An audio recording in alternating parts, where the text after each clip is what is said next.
Ladies and gentlemen, welcome back to the Nerd Bros podcast. Well, absolutely. Brand new week.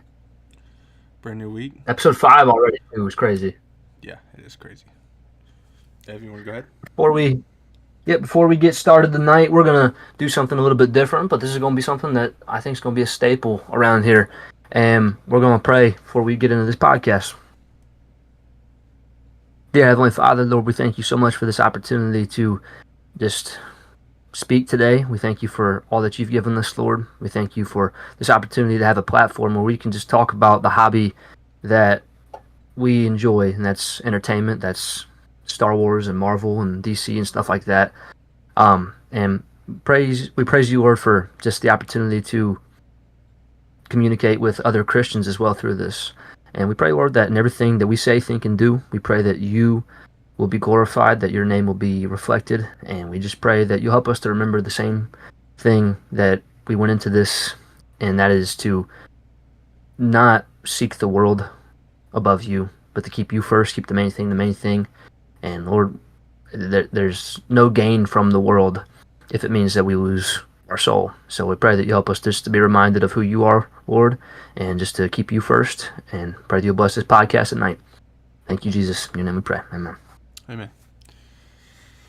Yes, sir. That's a great way to start it. I like it. Yeah, I agree. Oh, dude, the thumbnail is sick. I forgot I even put a thumbnail on it. Oh, yeah. You like that? Yeah, bro. What up, Taya? This is going to be a fun one. I'm so excited for this week. This is going to be a fun one. Yeah. Ooh. It's a little blurry. Oh, there it goes. All right. It's fixed. This is going to be a very fun one, chat. We got a pretty heavy-hitting Star Wars topic that we're going to be discussing. I'm nervous about the topic, but I'm not nervous about it. Like, you get what I'm saying?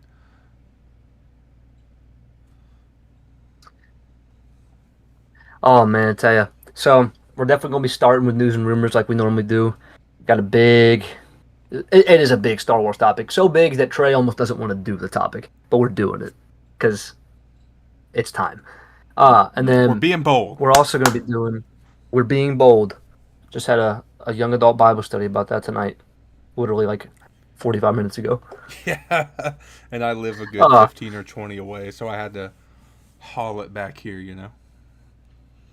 We got a couple different rankings tonight. There's a mystery segment. I have no idea what it is. Trey has planned it. I have no idea at all what it's going to be. So we're going in blind. And then if you can tell by the thumbnail, there's going to be some Doomsday talk tonight. So it's gonna be pretty cool. It's shaping up to be, in my opinion, ladies and gentlemen, probably the best podcast we've done so far. I'm going to throw that out there. Yeah. Yeah, I honestly feel like the more that we do them, the better they're getting. Oh, yeah. Yeah, 100%. Well, Like, it's flowing a lot better, you know? oh yeah, like the script making process. Like we said a couple weeks ago, we were already kind of having ideas for this particular podcast 2 weeks ago. Like when we Yep. made episode 3, and then we made episode 4, and then 5 was getting some things already added. Right. For naturals, we're getting there, Taya. We're getting there. Yeah, we're definitely getting there. I think it's... Listen, I, like...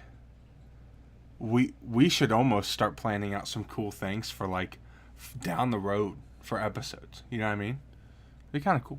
Bro, can you imagine we end up going to Florida and it falls on the week where we do a podcast, bro?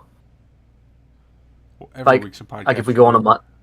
Well, on like if we're there like during a Monday, Mm. it'd be the first podcast where we're just chilling How together, talking. how would we do that? We figure That's it out. that's But yeah, interesting. dude, our first Sitting in Florida podcast at my on grandpa's. location. Oh wow, That could actually be really sick. No, now is not the time for that. getting called. Yeah, by a little 16 year 17-year-old cousin of mine with orange hair.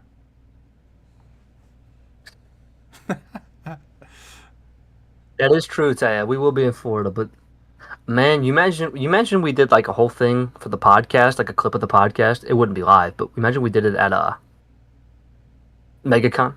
I had that thought. I've That'd be had that sick. thought. What up, Do you Cam? know how sick it would be to do a live one there with some of our viewers? That would actually be sick. Oh, I'd be down. Yeah, 100%. That might be something we have to plan. All right, it's 5 after. We're gonna get into the news and rumors section of the podcast, ladies and gentlemen. Trey, tell everybody why you're so excited. So first things first, I just put it on airplane mode because Cam reminded me. So appreciate that, my buddy. So yeah, the first topic for news and rumors, ladies and gentlemen, is about my boy, one of my favorite superheroes of all time, Robin, potentially joining Robert Pattinson's Batman. So the Batman 2. Super excited for that. I think if that's the actual case, which part of me doesn't believe it 100%, but part of me does. If it's the case, I'm super excited. I mean, come on, it's Robin.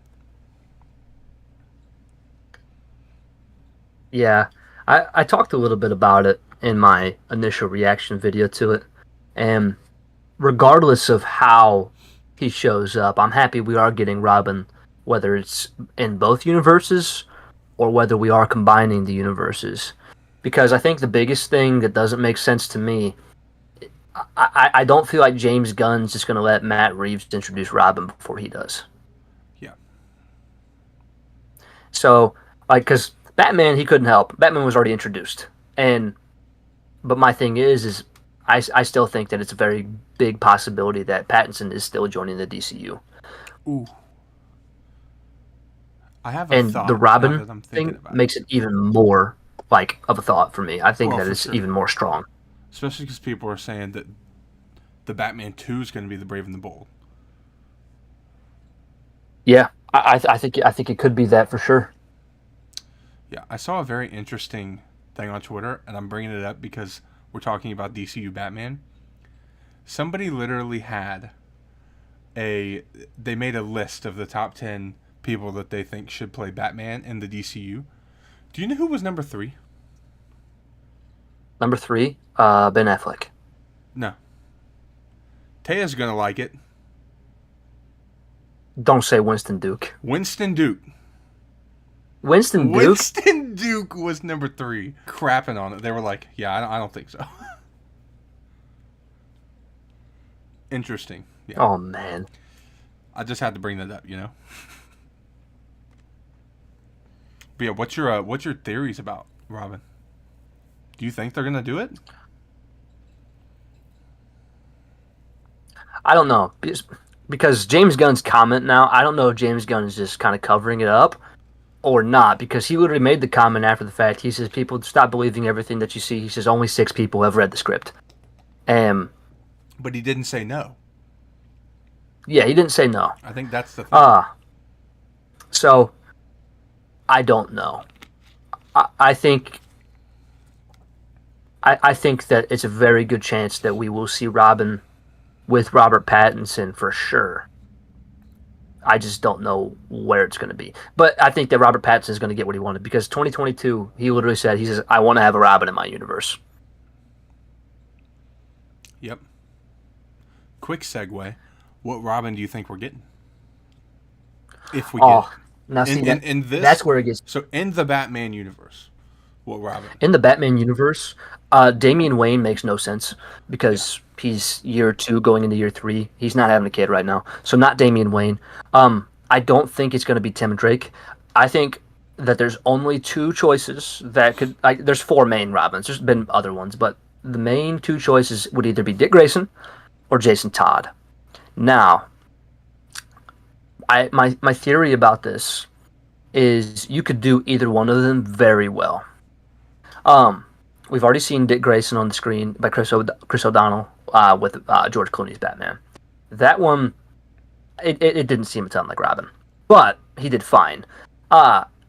But with that being said, if they did Dick Grayson again, and that's where it got introduced was in this universe, I'd be fine with it. But I think that if you were going to, I think that if you were going to merge these universes, I think it shouldn't be Dick Grayson. I think it should be Jason Todd.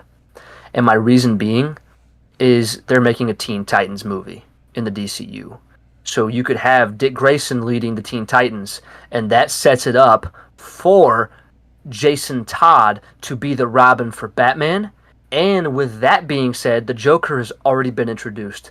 So imagine within this, no, it wouldn't be the second movie, but imagine like the third movie, or maybe even if he ends up getting more movies as playing Batman, and they finally bring it to live action where they do a death in the family and they kill off Jason Todd because the Joker kills him.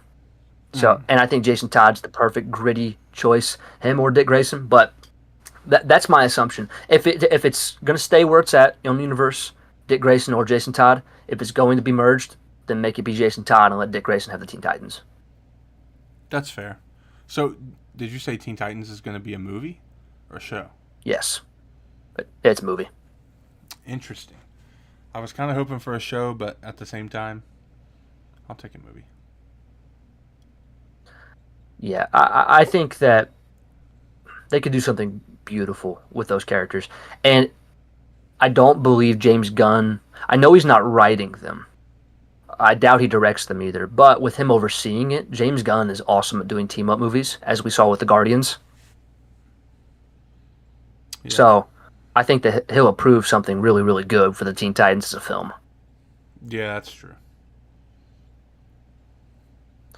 And shows, yeah, you can have more story told over a long period of time, but sometimes, this is not always the case, but movies almost just feel more impactful. Yeah, especially if they're hitting every single scene. Yep, so like Superman. Yeah, honestly, Fantastic Four. I didn't feel like there was a lot of missed moments there. I agree. There was a lot more talking and a lot more action as opposed to Superman, but each scene that they did was still really, really good. Like, they were able to have that many talking scenes without most of the fandom getting bored, and I thought it was great. Agreed. Anything else on that topic? Who do you want to see? Which Robin do you want to see?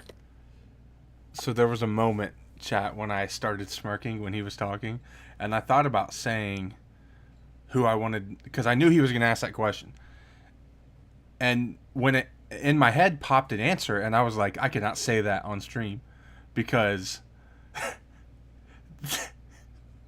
that will Evan will quote that. He'll put it in the Discord. Bad idea. Just my instant answer. Okay, I'm not even gonna say it. I'm not even gonna. I'm not. I got an idea. My answer is Dick Grayson. That's, yeah. But again, I really like. Go ahead. No, I'm not saying it. That's yeah. You know exactly what I was gonna say. It just. I could say it now. Answer. That was the instant answer that I had, and I was like, "Let me not say that on the internet and be stuck forever." All right. Yeah, we'd go from the infamous small one moment. Yeah, it would have been way worse. Something way worse. That would have been pinned at the very top of the Discord. Oh yeah, it definitely would have, and everybody would comment on it every day and tag me just to remind me. We should do that with the quote now. Good idea. Tag nabbit. Good idea. Yeah, but Dick Grayson for sure. A lot of it has to do with I'm a big Teen Titans fan. Mm-hmm. And then also I don't know. It's probably the one Robin I know the most about. I don't really know, especially there's a girl Robin, no? Yes, that's a lot later on. Okay. Yeah. Like that's from like the Batman Returns one where he's been gone from being Batman for years and he's like older. Yeah. But I think my big thing about it being Jason Todd would be that, especially if it's merged, because if they're already making a Teen Titans film, that's going to happen soon. So if it's Dick Grayson, then he won't be with him for a long time, because he'll start the Titans or join the Titans. Well, that's if this movie is DCU. True. If it's not, I don't know what, you know. It could go a whole different way if I it's agree. not DCU, you know? But yeah. Oh, I hope it happens. Oh, me too. My thing is, I absolutely hope it happens. it's such a difficult topic because I want, like, you know how I feel about Pattinson's Batman. I think that is the best Batman film of all time, and I think he is probably my favorite Batman. But here's the thing. I love the character so much that I am totally okay with them doing two separate Batman stories at the same time. I'm okay with having his stories and then also a DCU Batman. I'm totally fine with that. I think my biggest problem that I'm having with it is we're only going to get 2 more movies with Pattinson if he doesn't join the DCU.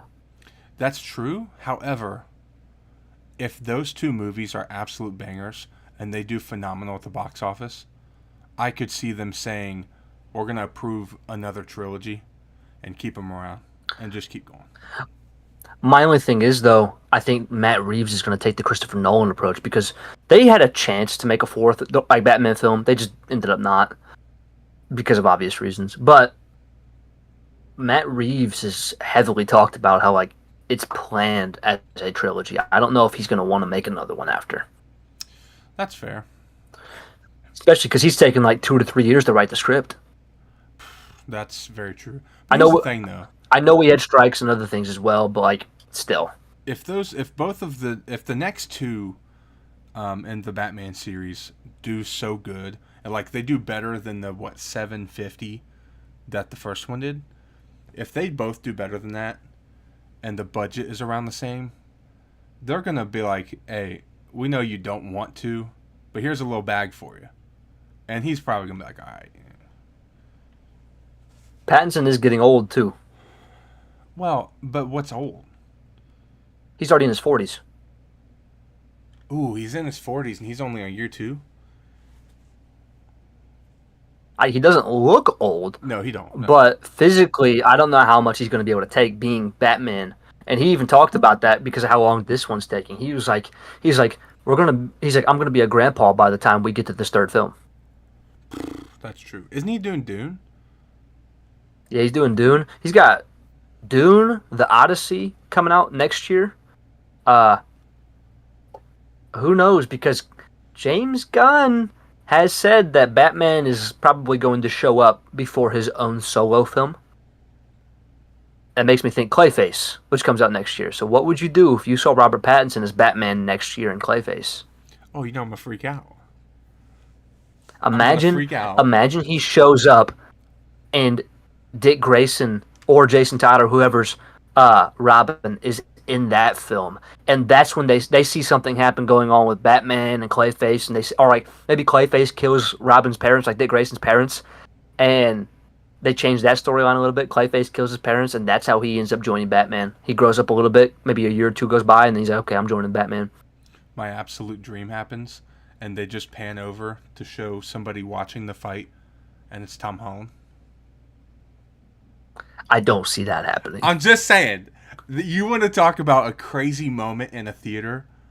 Because if that were to happen, I mean, this is straight dream, guys, okay? This isn't going to happen. But if that were to happen, that's exactly who my brain would think that he is. That'd be the only reason. I've heard a lot of people saying Timothy Chalamet should be Robin. Ooh, I don't know how much I like that. He looks almost identical to Tom Holland. You think? They're pretty similar. They talked about Timothy Chalamet being Harry Osborn at one point, which now, oh my gosh, this wasn't even on our thing today. This is a quick side note. Do you know who they're talking about possibly being Harry Osborn? The dude from Stranger Things, I think, right? Yeah, Joe Keery, bro, Steve. Yep. Yeah, that could be sick. That could be sick. Who was it? Wait. Anyways, hold on. Now you got me sidetracked. If that happens, who's gonna play Norman? Are they I gonna hope it's recast? McConaughey. I don't want to It's not going to be recast. Willem Dafoe. See, but here's the problem with that. If they Dude, that did, man is 72 years old, I think. I get it. But if they did leave it as Willem Dafoe, the emotion that we would get from Tom would be freaking spectacular. It could It be would be good, especially if they're going to do in Brand New Day what I think they're going to be doing. Stay tuned for a theory video coming out very, very soon.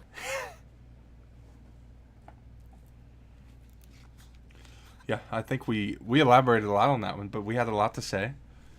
That was, Oh yeah, that was our big piece of news. The next one though, speaking of Brand New Day, this one there's some speculation going on. Michael Mando is coming back to play Scorpion, and it's been confirmed. And he's been teasing it. We haven't seen him for 8 years since he was in Spider-Man: Homecoming, which is crazy because it's taken 8 years for them to actually get around to having him be in the film. that's been that long. And by the time it comes out, it'll be 9 years since Homecoming came out. But Michael Mando's been teasing his costume for Scorpion. He's posted two comic panels of Scorpion. And what's crazy about them, he could have picked any panel, but in both of the pictures that he's posted, the first one, Scorpion is standing next to Venom, and the second one, Scorpion has the symbiote suit on him. So it kind of leads me to think that Scorpion may end up having the symbiote suit at some point during this film. That'd be cool. That would actually be really cool. I'd be down. I honestly don't know what's happening anymore with the villains of this film because Mr. Negative is apparently not the main villain. Yeah, I've heard that he's not even in it. No. It seems likely that there's going to be, because I've heard two different things. I've heard like Viper and Silver Samurai, which doesn't really make sense to me because they're X-Men villains, and that kind of makes you think, oh, is Sadie Sink playing Jean Grey? I don't think she's Jean Grey. I think Sadie Sink is going to be Gwen Stacy. Yeah, I do too. And a big reason being, they said the other day there is a younger girl who's playing the younger version of Gwen Stacy in this film. So it's probably going to be a flashback to her childhood, and then Sadie Sink is her. Ooh. I think Sadie Sink is going to be Gwen Stacy. So I don't think she's Jean Grey. It'd be sick. And that's like our first tease of the X-Men, but I don't see them doing it in a Spider-Man film. There's too much going on. And this is Tom's first alone movie. Dude, even though it he's not does alone. seem like there's a lot going on. Like, there really is a lot going on. So I don't know. I think one of the villains, because they said the main villain, people haven't even said who the main villain is yet. So I'm confused. There's also going to be a newer villain. She's female. She's kind of like Japanese style. You have all these henchmen. Scorpion's going to have a big role, but you have the Scorpion, Tombstone, Ramrod, the Tarantula. There's a lot. I think we're going to get a Fantastic Four. I think we're going to get a Fantastic Four montage sequence like the beginning where they're fighting all their villains, and then it's going to be short.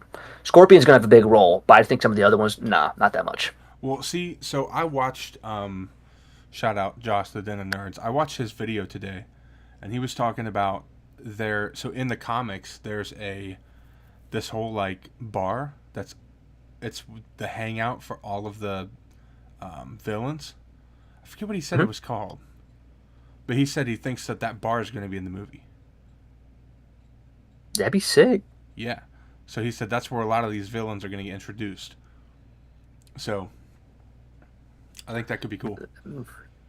It could be cool. I think it could set up something beautiful if they end up having Kingpin be the main villain of Spider-Man 5, because these guys could be henchmen. Sony, you need to let Marvel have the rights for film for Vincent D'Onofrio's Kingpin. Yep. I want Spider-Man and Daredevil to team up so badly. Who better to team them up against than the Kingpin? So what if we do get Spider-Man and a Kingpin as the main villain in one of his movies, but there's no Daredevil? How would you feel? I want them to team up so bad. We've wanted this since Spider-Man 3, since No Way Home. And Daredevil doesn't have to be in the whole film. but I'd love to see him. I'd love to see him fighting it side by side against Kingpin. Like it could be the whole movie is Tom and just him going up trying to figure out who it is, and he could go to Daredevil at some point for like insight of like okay that's kind of funny being insight because Matt Murdock's blind. But this is some advice on like okay who is this guy? How do I take him down? It could be something along lines. Obviously, he knows he's the mayor, but he doesn't know how to get to him. So he goes to Daredevil for some like, okay, this is how you're gonna do it because Daredevil he does it. And Cam, I I guess. see that. Go Anything to ahead. prevent Tom from getting a solo film, I get that. But bro, you can't tell me. Would you not be happy if we had a Spider-Man Daredevil team up? Because that's the thing. I get it. I don't want Tom to have to rely on other heroes. I'd like to see him collaborate with other heroes. But my thing is you got to realize New York is like the most populated city of superheroes. And like, what did we get in Tobey Maguire's Spider-Man? We had no other superheroes. What did we get in Andrew Garfield's Spider-Man? No other superheroes. You're telling me that he's not going to run into another superhero at any point in time while he's going around New York City? Yeah. They don't need to be. They don't need to be his mentor. They don't need to be. Oh, I'm going to guide you through this. But I'd like to see them team up. So I've also heard that people have said they believe that the Hulk is going to end up being the main villain of this movie. I find it interesting. How do you feel? I heard. I heard that in the beginning. I honestly think that there's going to be something. There's going to be something that is controlling him. If it's not Mr. Negative, I don't know what at the moment. He's going to be controlled because why on earth would Bruce Banner just be a bad guy? Think he could be But controlled by Doom? if that's the case, then he might be turning him into Maestro because the evil version of Hulk. My only thing is that should be like multiversal. I feel like the evil version of Hulk should be its own variant because if we're getting what we're getting in Doomsday, possibly with like the original Avengers all coming back as villains like Captain Hydra and Maestro, stuff like that, that'd be kind of crazy. Yeah, that would be kind of.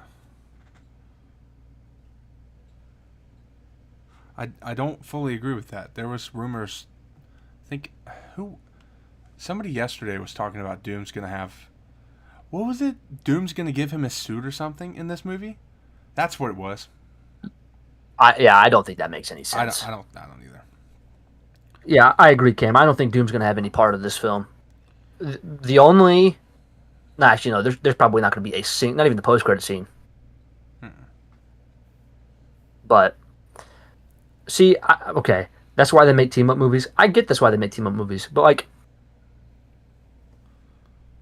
they haven't made any team up movies other than the Avengers and then Guardians. Like literally, like and Thunderbolts and Fantastic Four. Okay, they started to make more team up movies, but like with Spider Man, like are they going to make like a New York like what are they called the Marvel Knights? Are they going to make that? Or are they going to have like a Defenders and Spider Man team up movie? If they did, I'd be happy. Yeah, Civil War was his intro, but like when are we ever going to get like a film of him and Daredevil teaming up other than a Spider-Man or a Daredevil film? Unless they just make a Defenders movie. Yeah, that's fair. Like we could see them in the Avengers, but that's like I want to see them, not everyone in Marvel. I want to see them. Yeah.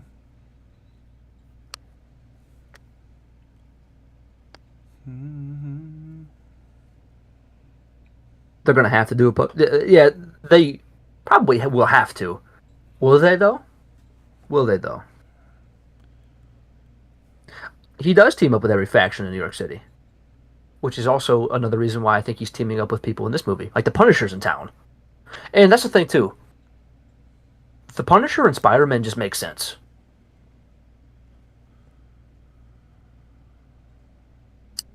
All right. I think I've said my piece about Spidey.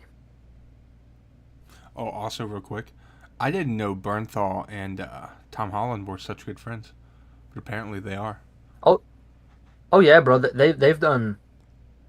I think because they did a film together before they were either the Punisher and Spider-Man, and they both filmed each other's audition tapes. Uh, for the roles, which they ended up getting, which is cool. That's crazy.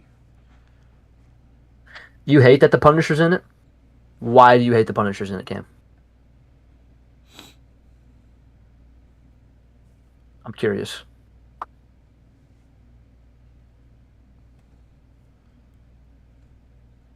Is it because they're going to tone him down a little bit? I've read that he's still going to be a psychopathic killer. He's just probably going to be. It's probably just going to be a little bit less violent than what Daredevil Born Again was. I read something earlier today too, though, and it made so much sense. It was like John Bernthal's Punisher may end up being the very first person in the entire MCU to call Spider-Man Webhead. Like, hey, Webhead, like, or something like that, because nobody's called him it yet. It's true. Punisher in a PG-13 movie is not fun. Punisher would get ripped in half by the Hulk. He's gonna, dude. They talked about it. He's gonna get the War Machine armor. He's gonna have the War Machine armor. Ooh, you Now, think? does that mean? Absolutely. They said he's gonna get an upgrade in this film, and yeah, no, he cannot stand anywhere near the Hulk without being obliterated. So unless they just want to kill off the Punisher in this movie, he needs something. Now, There's no way they kill him off. no, I do think we are going to get that scene though from the comics, like Civil War, when Spider-Man's he's like basically almost dead, and the Punisher's carrying him in, and he screams, "We need a medic." Yeah, I think that's going to happen. I think the Hulk's going to be the one that almost kills Spider-Man though, Ooh, really? and the Punisher's going to end up. They're going to end up teaming up because they're all going to fight at some point. It's going to be like the Avengers, how they all like fought in the beginning and then they end up teaming up. It's going to happen when they realize who the villain is. Do you think that they're going to destroy the suit in that opening whole thing where he almost gets killed by Hulk? Do you think that's when they're going to destroy the suit and then we're going to get a new suit? I think the big reason he's going to get the new suit is just because. Wait, hold on. Not Repeat the that symbiote question. suit. I think my thoughts were. Not the symbiote suit. Oh, Because, I think the new suit he's getting is going to be the symbiote suit. well, see, what people are saying is there's a lot of people online that believe the suit that we have seen in full reveal is not the same suit as the little short clip they showed. So people think that suit's going to get destroyed. The one he's wearing that was at the end of the last movie, and the one he's been wearing in all the pictures. And then that one that they showed just a little bit of is going to be a completely different suit.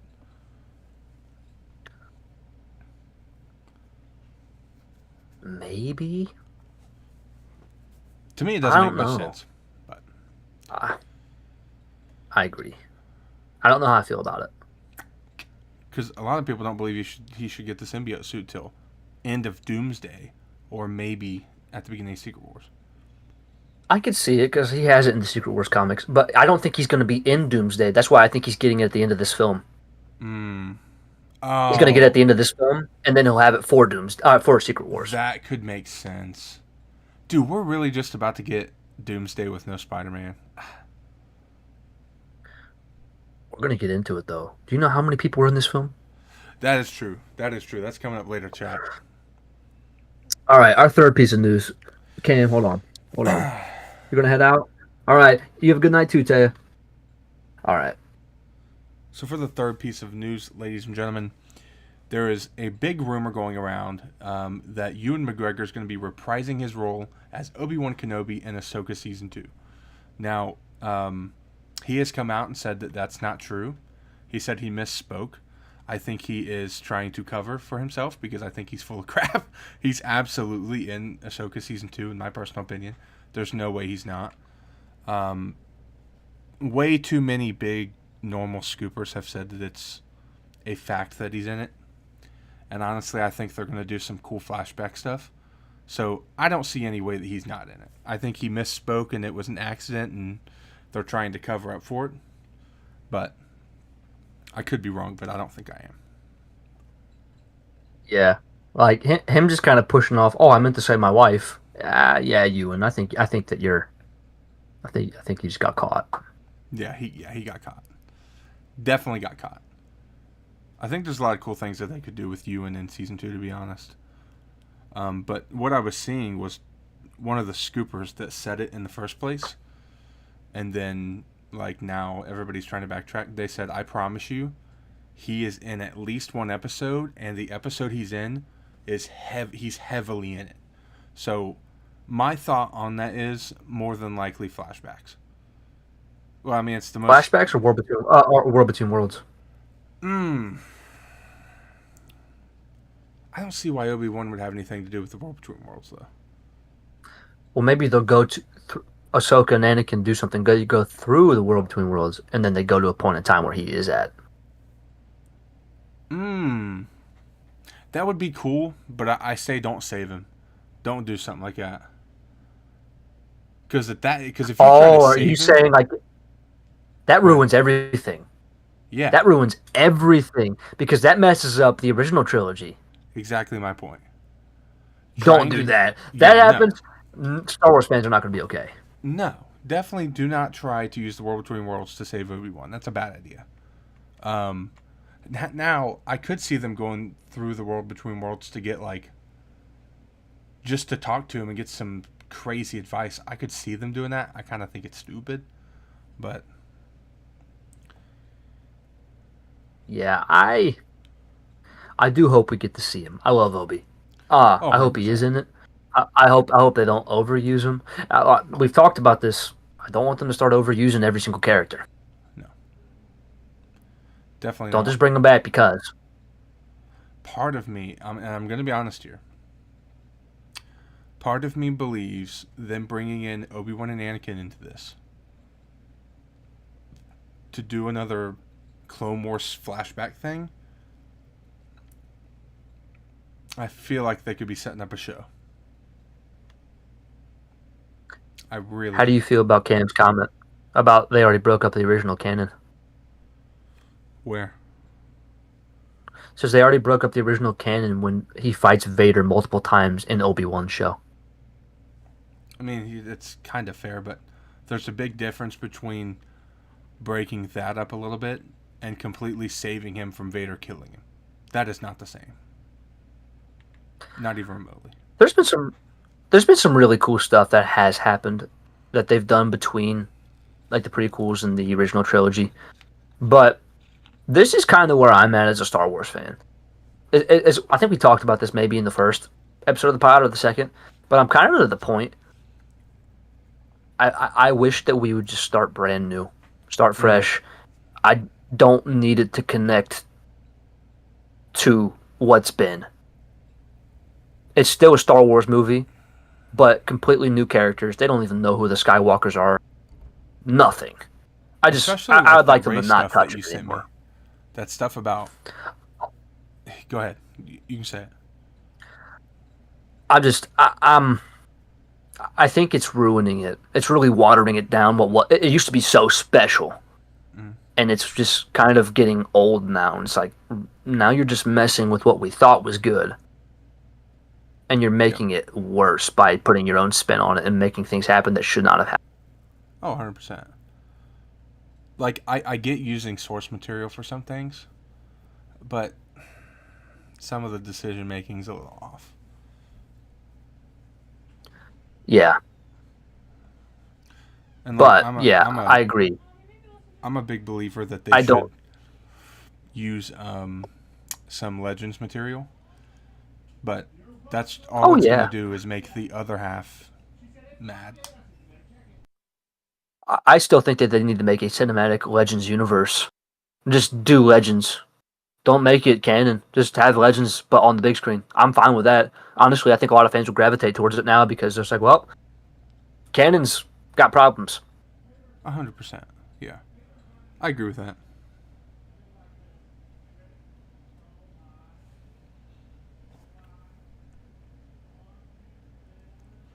If you keep giving them passes, they're going to keep pushing, making the OGs obsolete.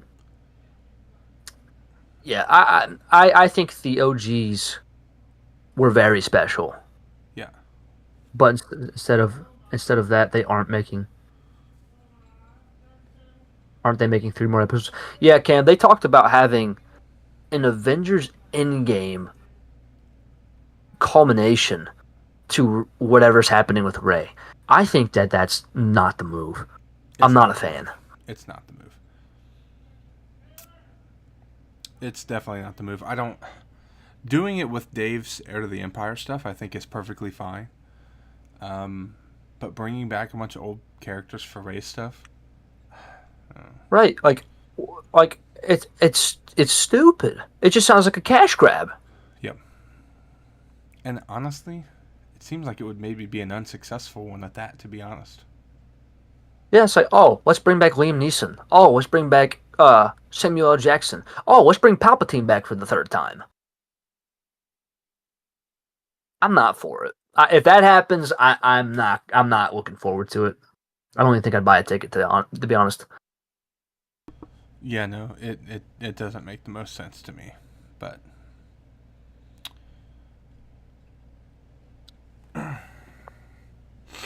All right, my friend.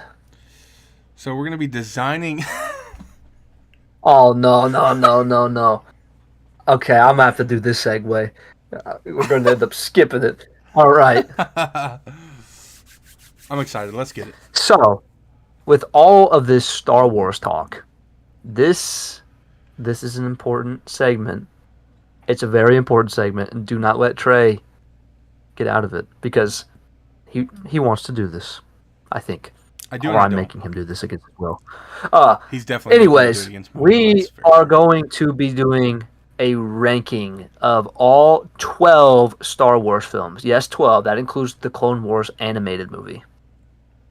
So we're ranking them from worst to best. Worst to best. Worst to best. I say we go one So by how one. do you one by one? Okay, we do one by one. One by one, we're gonna. Should we start at the top? I feel like we know it. Nah, let's go worst to best. Yeah, worst to best. Worst to best. Ladies and gentlemen, in my opinion, the worst Star Wars film, but it's still a great film. I have number 12, the Clone Wars movie. At number 12, coming in hot, is The Rise of Skywalker.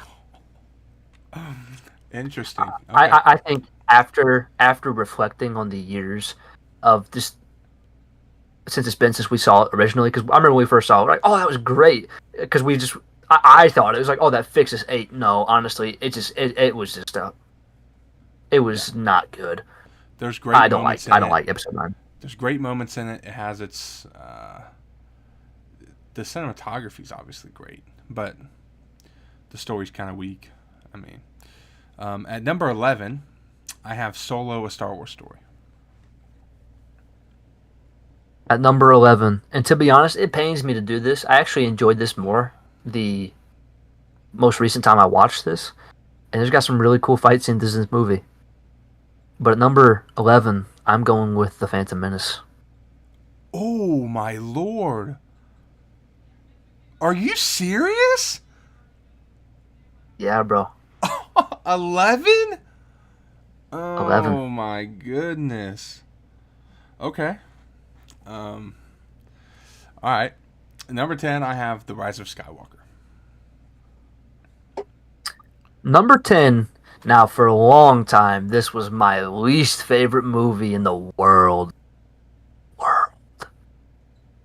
But now it's gone up a little bit since then, and I've given it a little bit more credit. We are going with The Last Jedi.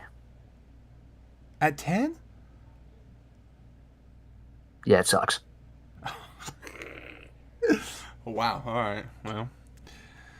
It's got cool moments. It's It does. not it. It does. It probably is the best looking Star Wars movie by far, in my personal opinion. By far.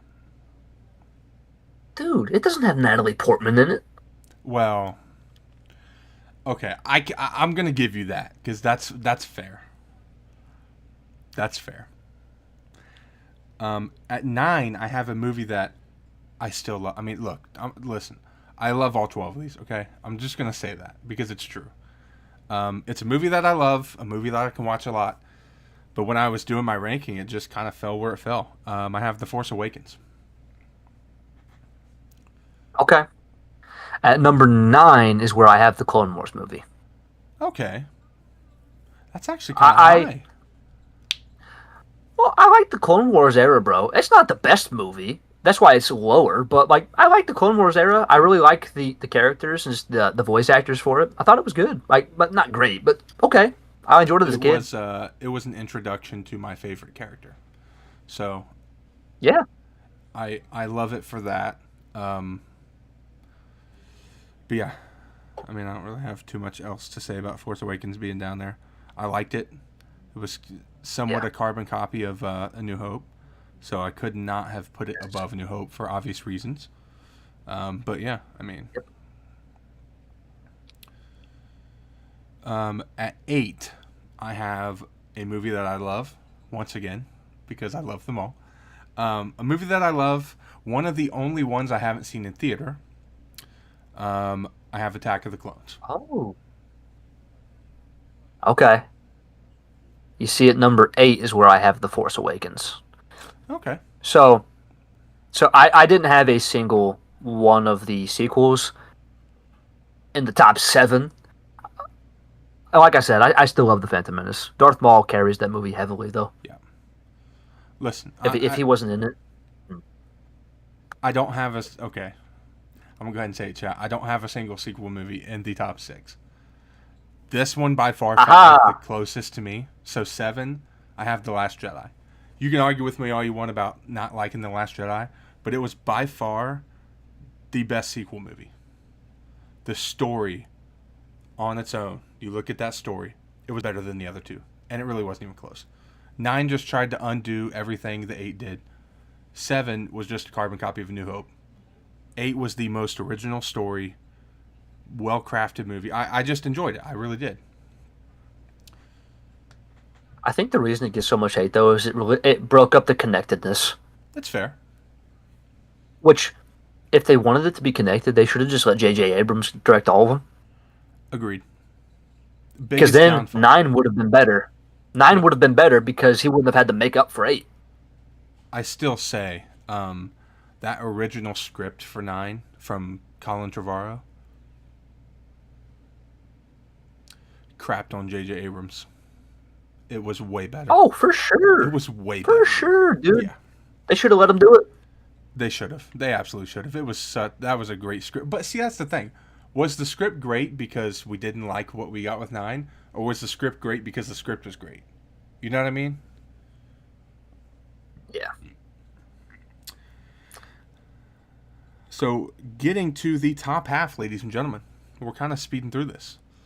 At number 6, I have The Phantom Menace. What's your 7? 7 was The Last Jedi. Oh, I did not say my 7. Oh, my bad. Go ahead. Oh, no, you're cool. I don't care what anyone says. Till the day I die, Han Solo was my boy, baby. Solo was 7. Solo is 7. I know there's things about it I understand. I understand why people crap on it. There's things that don't make sense. I don't like the way he got his name. But seeing him acquire the Millennium Falcon, seeing a young Lando, I thought Donald Glover was fun. Oh, yeah, he did great in the role. Mm-hmm. Kira? Chat, I'm just saying. Bro, Maul? That was sick. They never capitalized on that either, which is sad. Yet. But, yet. Yeah. It's kind of how I feel about Moon Knight. I think, I'm going to say this now, truly in my heart, I believe they're going to bring Kira in Maul's show that's coming out next year. Kira will be in that show at some point, whether it's the end of the show, which could be a couple of seasons down the road, or if she's in it from the get-go. I think they're going to do something with her. And from that comment that was about to come out. All right, buddy, what's your top 6? So, at number 6, I have The Phantom Menace. Okay. This is where I put Attack of the Clones. You have Attack way above The Phantom Menace. I do. I know Anakin is so whiny. I blame George. It's George's fault. But seeing just all of the Jedi together on Geonosis is sick. I love Dooku. Dooku's phenomenal. Getting to see more of Yoda just fighting, and I liked a lot of that stuff. Kamino was a cool planet. Seeing that the clones get made, which ended up leading into Clone Wars, which was dude. I like Attack of the Clones. Oh yeah, it's definitely a great movie, bro. I love it. I can't wait to see it in theaters because that's. Let's see, what have I not seen? I haven't seen the Clone Wars movie.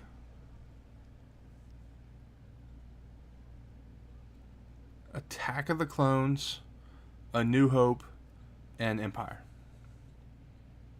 That's it. That is it. Same. Ready to go to 5? Yep, let's go 5. Top 5 Star Wars films. Now, I'm going to throw this out, ladies and gentlemen. It sounds to me like me and Evan have the same movies in the top 5. We do. We do. The order is probably going to be different, which is okay. But we do have the same top 5. At number 5, I have Rogue One. At number 5, I have Rogue One. All right. That's interesting. It didn't make sense to put it any higher to me. Not over the other 4. No. I will say I thought about putting it over the one I have at 4. But when I thought about it, I'm like, I cannot do that. I can't do it. Because you have number 4 as A New Hope, don't you? Yeah. So do I. And it's for the sole reason. Without A New Hope, we don't have Rogue One. Yeah. 100%. Now, granted, without A New Hope, we don't have any of it. So we can say that. True. But again, story-wise, it wouldn't make sense. No, it wouldn't. So, yeah. Our 4s are both A New Hope, and our 5s are Rogue One. Interesting. I'm going to let you go first at 3. My top 3 is kicking off with, at number 3, Return of the Jedi. At number 3, Return of the Jedi. We got the same top 5. I think we do too. Yeah. Which is perfectly fine. Return of the Jedi. Return of the Jedi, I'm going to say this. If we were to do this list... Now, again, this is what we think is best or worst to best. So, if it was favorites, Return of the Jedi is probably not 3. I'm going to throw that out there. There's a handful of these films I like more than the Return of the Jedi. Just as a favorite standpoint. Honestly, I think my top 3 is my favorite 3. Really? Mm-hmm. Interesting. Okay. I love Return of the Jedi. I probably watched it the most. Maybe almost as much as Empire growing up. I love Return of the Jedi. Yeah. Yep. Honestly, my least favorite of the original trilogy is A New Hope. Yeah, it's the slowest by far. Yep. So, ladies and gentlemen, the second greatest Star Wars film of all time is Revenge of the Sith. Revenge of the Sith is number 2. Yep. And then, of course, the greatest Star Wars film of all time, The Empire Strikes Back. Yeah, you shouldn't put anything over Empire. Empire's phenomenal. No. Empire... I feel like that's the one that fans should never argue about. No.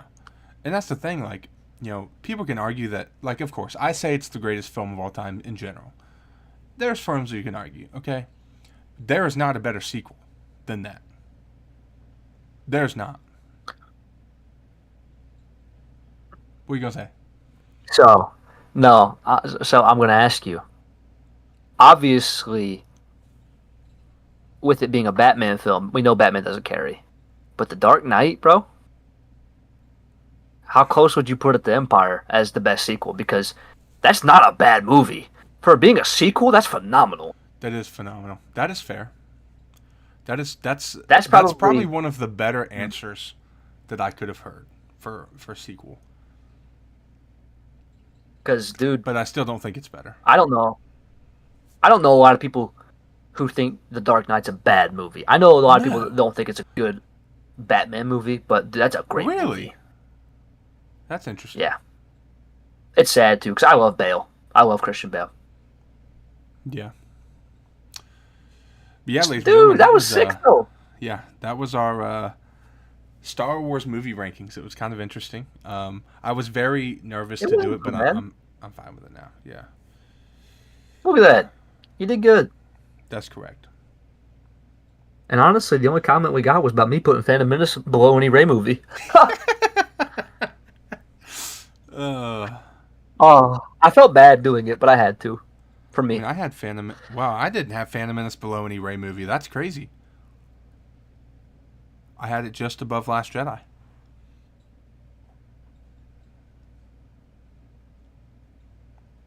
Interesting. Like looking back at it, I guess you could move them down and put Phantom Menace at 8, but I don't know. Well, that's for another day. Maybe I'll change my opinion. Did you enjoy seeing Phantom Menace in theaters? Because you went with us. Oh, I did. I don't dislike Phantom Menace at all. I think I'm not a fan of Anakin as a kid. I don't I like get him. it. Nothing against Trade Jake Lloyd. Federation's I just kind don't of like his weak too, character. but It's it gets me kind of just tired. I'm kind of just bored when it's all the politics of Star Wars, and like Darth Maul does carry that film. It's just without Darth Maul, that's arguably the worst film. ooh, I get it. Like take Darth Maul out of that film. It's I don't think it stands. Yeah, that's fair. That's a fair take. Ah, but ladies and gentlemen, moving on to our newest section. This is going to be something we're doing over the next 6 to 7 episodes of the pod. We're actually pretty excited for this. So, in this new segment, we will be picking who we would like to see on an opening roster for a DC Rivals game if they were to ever make one. Which I think James I Gunn do think it's coming. is Yeah. I do as well. I think it'd make a lot of money. And James Gunn is very open to the idea of designing this game and making it, well, not him designing it, but having it designed for DC. Because he's involved in the gaming stuff as well, as far as projects that come out. So how this segment is going to work. Trey and I are going to be drafting members to a 33-man roster. There was initially 33 members in Marvel Rivals roster when it launched, so that is what we're going with. And we will be picking back and forth, adding a new member to the roster until we have 33 members. But we will be making 3 picks each per week. So we're going to do this over the next several episodes of the pod. But this is who we'd like to see on an opening roster for DC Rivals if it comes out. And you know what, buddy? Because I know who you want to pick. You can go first. All right. Ladies and gentlemen, with the first pick, I think if you make a DC Rivals game, you must have this character, and that is Robin. Threw him for a loop, chat. You see his face? Threw him for a loop. Gotta have Robin. That's my boy, baby. Okay, I'm making you pick which Robin then. Oh, I'm gonna say Dick Grayson because I think that you have to eventually have Teen Titans in the game too. So, Dick Grayson's Robin. Yep, Which you could eventually do a Nightwing skin with him as well. you could. Well, see, that's the thing. That's why I'm asking. 'Cause Yeah, do you think that they would end up doing one Robin with multiple skins and then Nightwing, or would you just do that character and you can just use all the skins? each of them have their own personality. Because like Jason Todd becomes the Red Hood. Like It's true. Dick Grayson becomes Nightwing. Tim Drake is the Red Robin. Yum. Then you have Damian Wayne. He's like a sword master. Like, so they each That's have their fair. own thing. So, and they all have different fighting skills. So that's why I think it should be a specific. That's fair. All right. So if he's picking Robin, I guess I have to pick Batman. You can't have a DC Rivals game without Batman. That's who I thought you were going to take. Honestly, that's who I was originally going to take, but I wanted to throw you for a loop, so I did. So you knew we'd be on the roster anyway. Yeah, I mean, you're not leaving Batman off. And honestly, if you would have picked somebody else there, I was taking him anyway. So it didn't make a difference. For and sure. it's not like Who we're you going picking with against next? each other. We're picking just... Oh, we're designing a roster. Yeah, pretty much. I do have a thought, though, for maybe we could start it next week and do a little bit more research into our characters and figure out their player type and some of their abilities.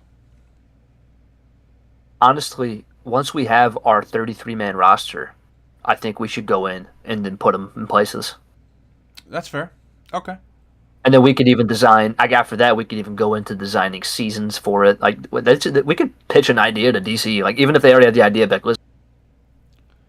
Listen, DC, we only want 105% of all sales. Okay, that's all we want. absolutely. All right, 97. All right, who you picking next? Um,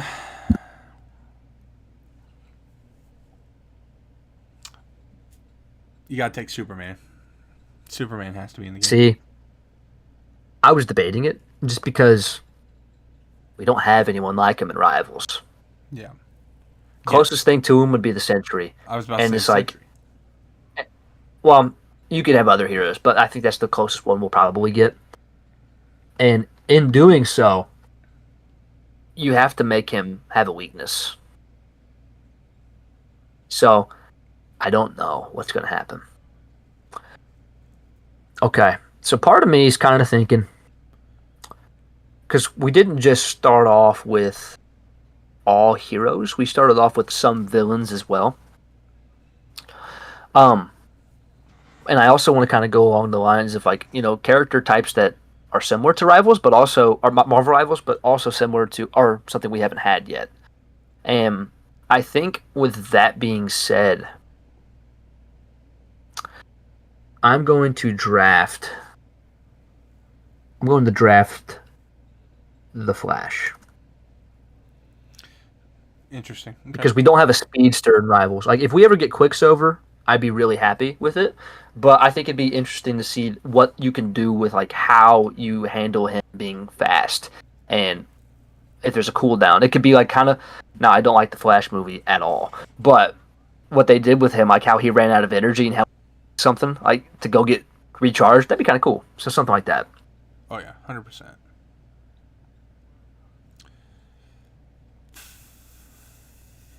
I feel like the answer has to be Wonder Woman, to be honest. So you're going with we got the big three on the. Yep. Wonder Woman, All Robin, right. and Superman's who I picked. Yeah. And I got Batman, the Flash. Part of me is debating if I want to go with another Justice League member, or if I want to kind of branch out a little bit.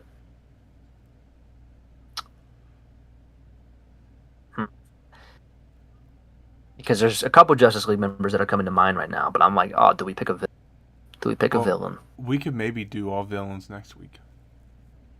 That's true. So I think in that case, I'm going to pick Green Lantern. Ooh, okay.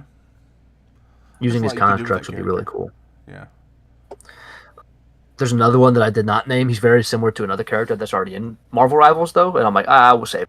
But, all right. So our opening 6 picks to the roster, we have Robin as the number 1 pick. We have Batman, Superman, The Flash, Wonder Woman, and Green Lantern. So that's a solid next week we will continue. Yep. We will continue to add to our roster next week. Yep, that's a all right, buddy. 6. Let's get into our next segment, which we will be doing our 2025 superhero rankings. Superhero film rankings. Out. So I'm gonna throw this out there, chat. Evan and I are once again about to have an identical list. I think. Yeah, probably. If not, he throws me for a loop somewhere here. Number 4, and I'm gonna start this off by saying, I love this movie. We talked about it. So me and him watched this movie before we started the podcast. But we were doing lives on TikTok, and we talked about it on there. So I love this movie. I'm gonna throw it out. There's no hate on this movie, but I think at number 4, it's pretty obvious. It's Captain America: Brave New World. Yep, and biggest reason we talk about it with Cam, just they showed too much. Yeah. Still really good. Like I think I ranked it an 8.5 out of 10. I think I did too. 8.4 or something like that. 8.5. Yeah. So, yeah, like I enjoyed the film a lot. It's not bad. I think this has been a phenomenal year. Oh, very much a good year. But I will say, I think next year's going to be 10 times better. I really do. All right, so number 3, we going with the Thunderbolts. Yep. Yeah, for sure. Again, Thunderbolts 3. this movie made me just, I don't know. It gave me a feeling that I hadn't felt for a while with Marvel movies, and just seeing the dynamic that this team had, the way it was handled, and seeing just this movie in theaters, I had a good time with the Marvel film for the first time in a long time. So this film's it's very very good as well. Yeah, it is a very good film. I enjoyed it. You and I were loving it when we were sitting there. The Sentry was sick in the movie. Pretty cool. Yelena's awesome. Love the Red Guardian. I love them. I thought that you took Bucky some of the characters that some people don't even care about, and you put them together, and like, wow, you made us care about them. So made yeah, us care about the new Avengers. Yeah. with the Z. Yeah. All right. At number 2, we know what our answer is, but it's Superman. Phenomenal film. Yeah, we put Superman at 2. Yeah. Love the film. Honestly, picking between them, it's not an easy decision. I like both very, very much. They're very, very close in both of our rankings. But yeah, we both just enjoyed Fantastic Four a little bit better. Yeah. So at number 1, we have Fantastic Four, clearly. Again, I don't think this was a bad year for superhero films. No, 2025 has been really, really, really, really good for films. It's and definitely been a step up and an improvement. Yeah. and next year is the starting year for, I believe, 2 Marvel movies a year. Ooh. But we're getting 2 DC movies a year, right?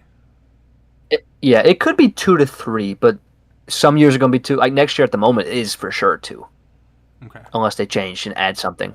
But Before we move on from this, do you yep, want to go over the 4 for next year? Because I think it's 4, is it not? yes, at the moment we have the first film that's coming out next year will be Supergirl that comes out in June. Then after that, a month later, just over a month later, we have Spider-Man: Brand New Day. Marvel and Sony, please watch me work so I can come to this premiere. Uh then we have, and obviously my boy, he needs a ticket. Oh, Um, 100%.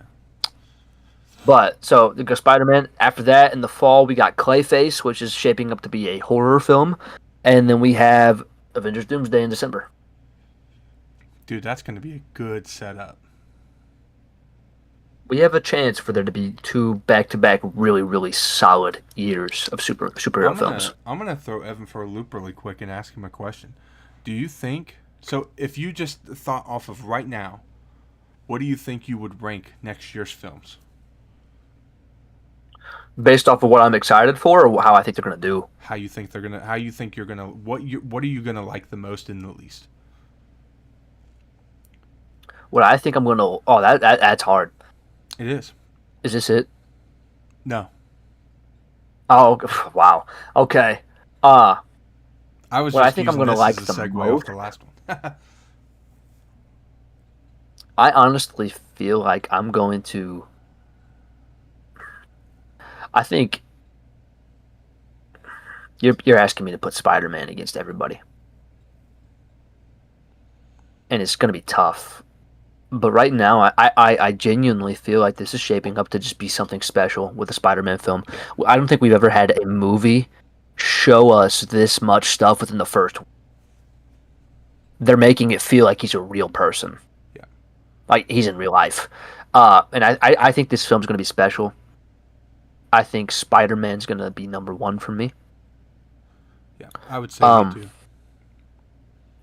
Number 2, this might throw everybody for a loop. I think I'm putting Clayface at 2. That depends. I'm That depends. If Batman shows up in really Clayface, excited. I'm. Yeah. Yeah, I'm really excited for Clayface. Especially because they're adapting the story from Batman the Animated Series. It's going to be more horror-like, but I think it's going to be awesome. Seeing him for the first time in live action, it's going to be great.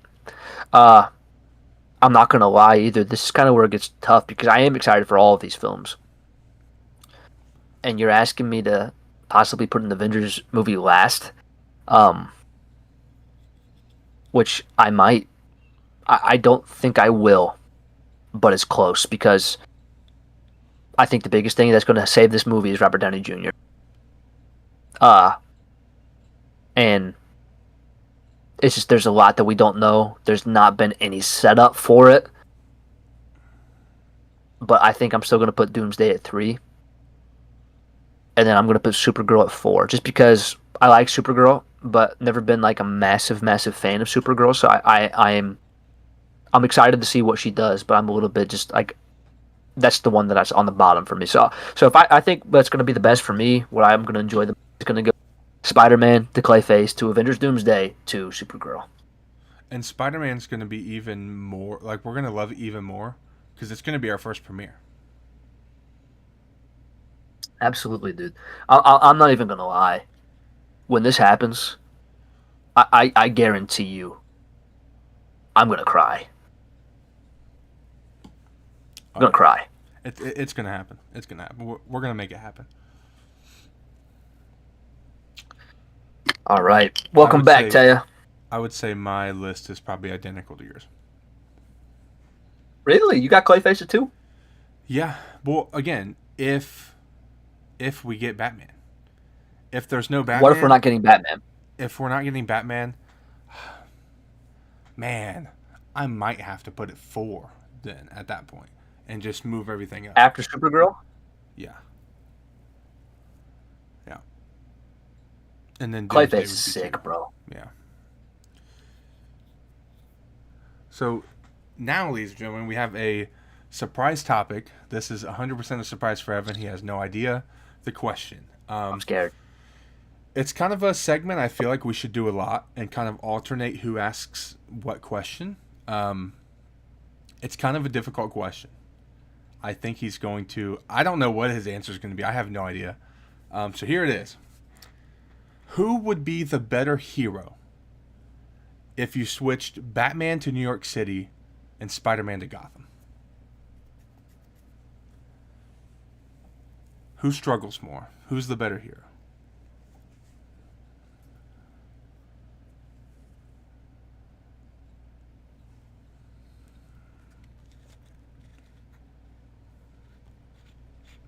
I feel like my initial instinct is going to say that Batman's the better hero.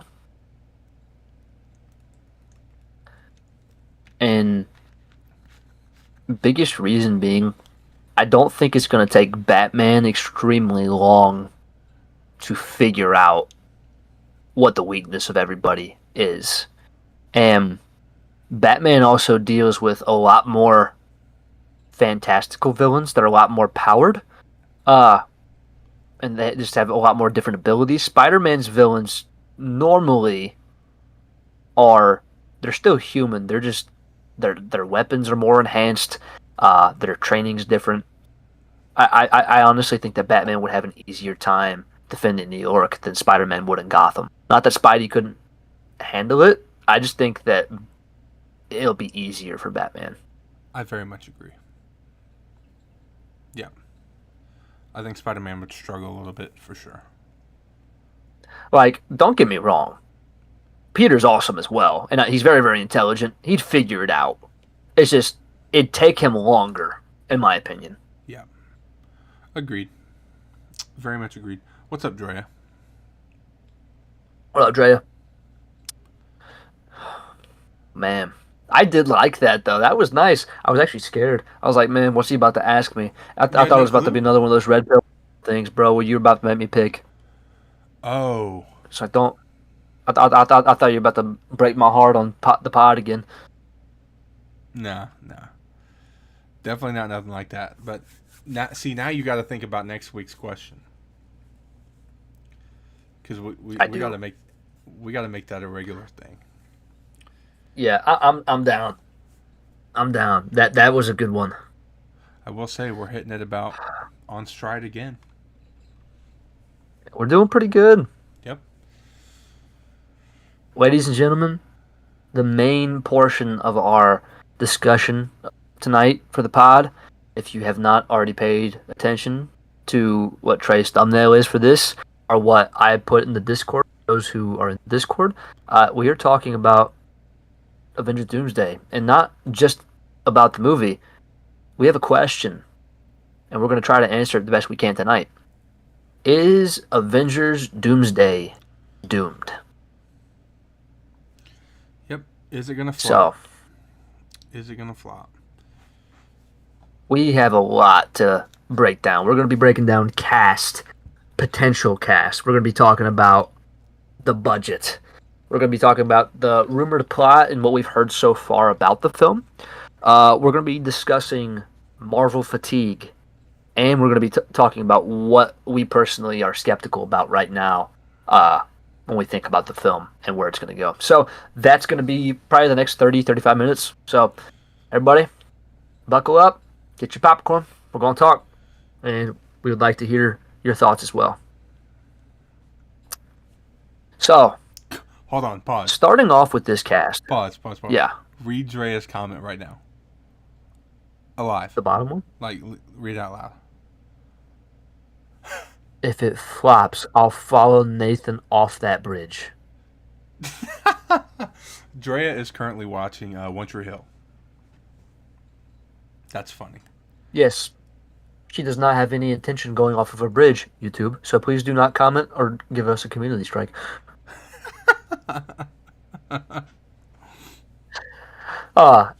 So this cast already is hefty. As we saw, we had that chair announcement where they announced it's so casting, but we got those members. There's actually a rumor that we're going to be getting a second cast announcement on August 27th. So that's interesting. I don't know what the full cast is right now, and I know you're going to read it. But I can't believe they're literally going to double chat what we're getting, like what he's about to read. They're going to double that, which is just insane. Yeah, currently the confirmed cast members of this movie, there's 27 of them. So I'll read them to you. We got Dr. Doom, RDJ. We got Pedro Pascal's Mr. Fantastic. Chris Hemsworth, Thor. Vanessa Kirby's Invisible Woman. Anthony Mackie's Captain America. Sebastian Stan's Winter Soldier. Eben Moss Bachrach's The Thing. Simu Liu's Shang-Chi. Florence Pugh's Yelena Belova. We got Lewis Pullman's Sentry. Shout out to Teo. We got Winston Duke and Baku. We got Tom Hiddleston's Loki. We got Patrick Stewart's Professor X. We got Rebecca Ramajin's Mystique. So some X-Men characters. Professor We got X? Joseph Quinn. I didn't know he. What? Yeah, Professor X. He's confirmed. All right. So he's one of the X-Men. We got Rebecca Ramajin's Mystique confirmed. We got Joseph Quinn's Human Torch. Paul Rudd's Ant-Man. James Marsden's Cyclops. So there's a third X-Men. We got Channing Tatum's Gambit, which he wasn't in the OG X-Men. He was in the stuff from Deadpool. So Channing Tatum's coming back. We have David Arbor's Red Guardian. Hannah John Kamen's Ghost. So we're getting the Thunderbolts. Wyatt Russell's U.S. Agent. Ian McKellen's Magneto. Alan Cummings' Nightcrawler. We got Danny Ramirez's Falcon, Kelsey Grammer's Beast, Letitia Wright's Black Panther, and Tenoch Huerta's Namor. That is the cast so far. So there's some heavy hitters missing. Yeah. Especially if you hear the lists I'm about to read. For what? For the rumored casting that is coming out August 27th. Ooh. All right. Because, dude, right there, looking at the list we have the Fantastic Four. We have an Avengers team. Basically, we could kind of break down who's on the Avengers from this list by eliminating. Because we have the Fantastic Four, we have the New Avengers, and we have the X-Men. So outside of that, not including Namor, he's not going to be an Avenger. So the Avengers are probably going to end up being from this what we know so far, we have Black Panther, we have Falcon, we have Ant-Man,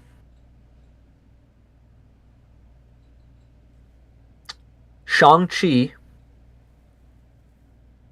and Captain America. Because unless M'Baku, I think M'Baku's just going to be helping Shuri. So there's 5 members of the Avengers team currently, not counting the new Avengers, not counting Fantastic Four or X-Men, and obviously not Doom. But so not too shabby. I don't dislike anybody who's on that team.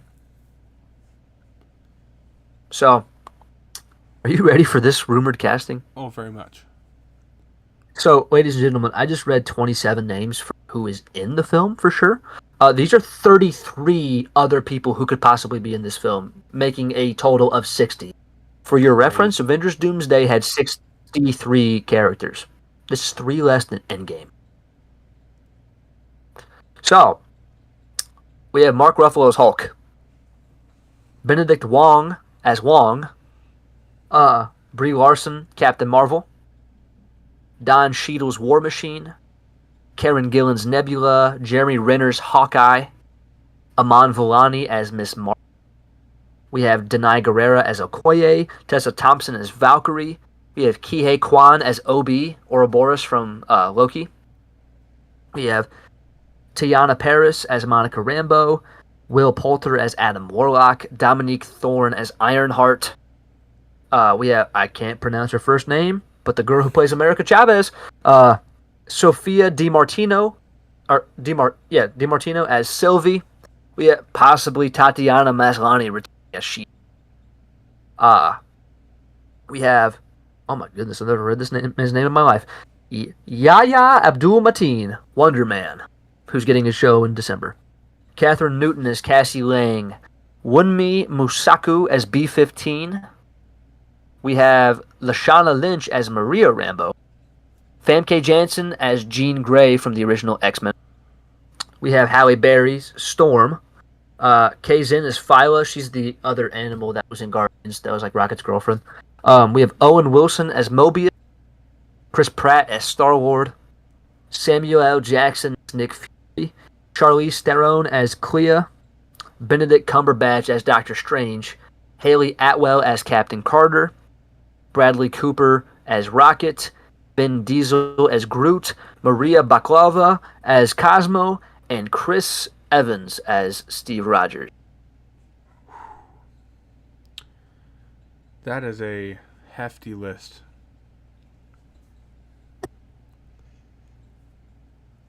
Like, I'm tired from reading it. Yeah. Hefty list, very much. But there's so many people who aren't on this list. Which I know you have Secret Wars coming as well. Was Hugh on it? Did you say but Hugh? So, no Hugh Jackman's Wolverine. No Tom Holland's Spider-Man. I think they're saving Hugh for Secret Wars. It makes more sense. Especially because they just had a movie with him. I don't think they're trying to overdo Wolverine. They're going to try to give some of the X-Men some shine. He could come back to be part of them. I think it'd be fine. But I don't... So, he could be in this. This is rumored. This is not a finalized thing. So there may be different people. Some of these people may not even be in this film. But, yeah, so at the moment, no Hugh Jackman, no Tom Holland. We don't have Toby or Andrew, which I think will be in Secret Wars. An established MCU character, though. Where is Kate Bishop? Yeah. I had that thought when you said Hawkeye. Yeah, no Kate Bishop. No Scar. I don't know if they're going to do anything with him anymore at all. You don't have Billy Maximoff or Tommy Maximoff, Wanda's kids. We don't have... There's several of the X-Men that they could bring back. They brought back a lot of them, but no Moon Knight, no Daredevil, no Punisher, no Jessica Jones or Luke Cage or Iron Fist. So none of the Defenders, which they're all street level. I don't really know if all these people are going to be here anyway. Yeah. But it's kind of crazy. And 60 people, though, I understand why you're not going to have everyone. I think a lot of these people are going to die. Really? I think a lot of them are going to get off in this film because there's no way you're going to have 90 characters in Secret Wars. Yeah, that's true. Because, dude, you bring back both Fantastic Four teams. You bring back Hugh, Toby, and Andrew. You bring back multiversal characters. Get Miles Morales. There's a ton of stuff. Like, so it's too much. Yeah. Yeah, I agree. I agree with Drea. There's going to be a lot of people who's not going to make this film. Yeah. So, basically, casting-wise, what are you thinking about casting? If you had a cast of these 60 people, and this is the only thing we're basing off right now, do you think that this film would do well? Oh. If their story is good enough, yes. There's no reason in the world that they shouldn't be able to give us a great story with the actors and actresses playing the characters that you just named. No reason shouldn't have a good story. Especially because it's the Russo brothers as well, who've done Civil War. They've done Infinity War, and Endgame, and The Winter Soldier. They know Marvel very well. Yep. Very much. So they can handle it. So casting, I don't think's a problem. No. Some of these characters I don't understand, especially the rumored ones. There's some rumored ones I don't understand in this film. Personally, I don't see a lot of the Guardians having a part. I see Star-Lord having a part in this film, but not the Guardians. I think the biggest problem with it is a lot of these characters are getting their first introduction to the MCU. And I don't really think you do that in Doomsday. But No. And, like, dude, like, a character like America Chavez being in this film. I read something at one point. They were literally talking. There's the only reason she's going to be in this film is to open up a portal to a different multiverse so they can go through. That's literally it. I mean, it makes sense. So she's going to be in the movie It makes sense. minutes. Like, literally, it's stuff like that I'm like, why? Yeah, that's how you get there, but you're going to hire her just to have 2 minutes and that's it, and you just throw her away because she's only been in Multiverse of Madness. We've never seen. Yep.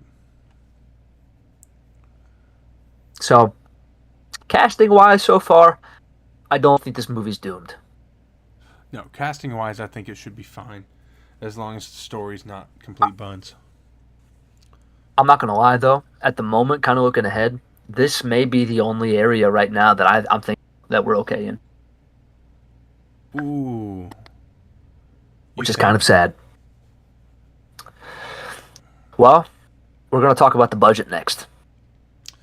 Yep.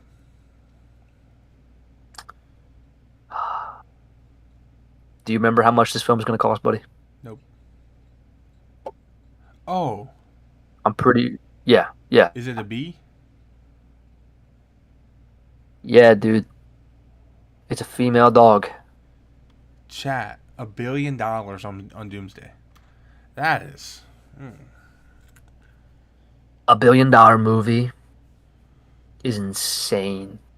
Yeah. And this kind of goes hand in hand with what we're about to talk about now. Because, well, in a minute, because $1 billion movies for a movie that has not been set up is insane. Yeah. Like I get there's standalone films. I get there's standalone films that nobody's heard a thing about them before, and they come out and they can make $1 billion.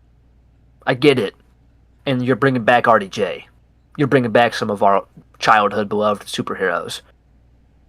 But are you really trying to use nostalgia? Nostalgia works a lot, but you're going to use nostalgia to try to make $2 billion. I was about to say, the problem is to break even, they got to do $2 billion at the box office, which is just... Because the amount of marketing they're going to do for this film is insane. This is a genuine question. Do you think if this movie flops hard and they do like 700 or 800 million, do you think they'll just cancel Secret Wars? No. Really? I think regardless of what happens, they're going to finish out the plan that they have because they have a plan. And once they get through Secret Wars, that's when that soft reboot's happening, and it's a brand new ballpark. Interesting. So it's going to happen regardless. I think it's going to really hurt Secret Wars and what it could have been True. if it flops. What's the But, highest grossing film of all time? Like, what's the number? oh, I don't know off the top of my head. It's over 2 billion, right? I thought Avatar did close to 3. I could be wrong. It might be close to 3. Yeah, I think that's correct. Yeah, Um, Dre is saying Titanic. I thought Avatar was the number one movie. Titanic got re-released, it passed it, and then I think Avatar got re-released and it passed it again. yeah. Interesting. I do have a bold prediction. If Doomsday does phenomenal, and it does hit its 2 billion, and it's great, phenomenal movie, everybody loves it, MCU's in a good spot, and they set up some things well, I think Secret Wars will be the highest grossing film ever. Oh, I don't dislike that take. Not at all. If their setup is good, but again, I will say it's going to be hard to do with. We literally have Spider-Man, Doomsday, another film that's unannounced, and Secret Wars. That's going to be hard to do. They have nothing coming out to help it. No, it's how you feeling now? You feeling with cast and with budget? Where are you putting it? You think it's doomed yet? I wouldn't say doomed, but I'm not the most hopeful. I'll say that. Yeah, I'm brought down a little bit. Yeah. Now this next one, for rumored plot, it has a chance to either bring our rating up or bring it down more. So, as far as rumored plot, I think the biggest elephant in the room is obviously the thing that hurts it is no setup. Like we had 2 post-credit scenes. That's it. Yep. So that setup's gonna hurt. Yeah. I agree. That's kind of the setup is what I put in my what I'm worried about. Because think about it. Like think about how long they set up Thanos. Yep. Like even Kang had more setup. That's true. Even Dude, Kang had more setup, bro. He was I in did not think Loki. about that. He was in both seasons of Loki and Ant-Man. Yep. And he was going to be in more before Kang Dynasty came out, but that didn't happen.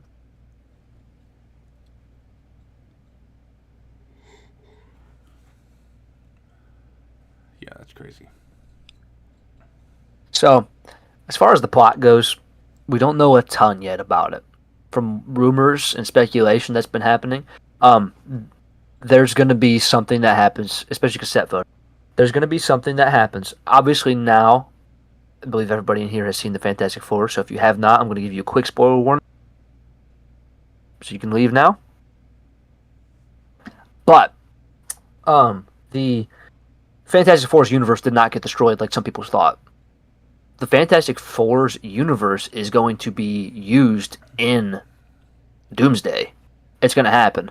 Honestly, it wouldn't shock me if it opens in their universe with Doom and Invisible Woman fighting over Franklin. Yep. Could be a pretty strong opening. Could you imagine? It opens with that scene, and he's trying to take Franklin, and that's all she's in the movie because he kills her. I will say, part of me would hate it, but part of me would be like, yo, they're not messing around. Doom's going crazy.